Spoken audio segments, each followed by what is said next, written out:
me a god. You call me a god. You call me a god. You call me a god. Let's go. Pune Mumbai एक्सप्रेसवेवर अपघातांची मालिका अद्यापही सुरूच आहे. अशातच अपघातांचा hotspot असलेल्या बोरघाटात पुन्हा एकदा भीषण अपघाताची नोंद झाली.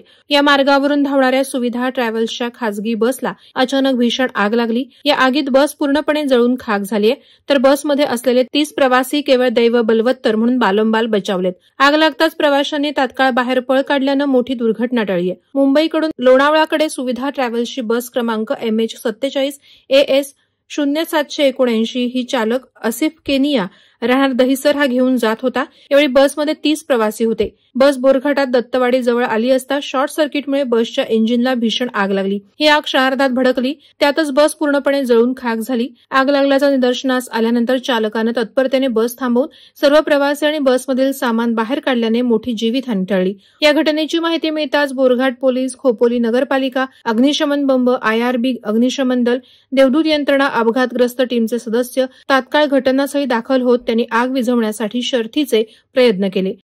वादळवारा लाईव्हसाठी दत्तात्रय शेडगे, खालापूर. नवी मुंबई व रायगड जिल्ह्यातील ताज्या बातम्या आणि घडामोडींसाठी सबस्क्राईब करा वादळवारा लाईव्ह चॅनल आणि दाबा बेल आयकॉन.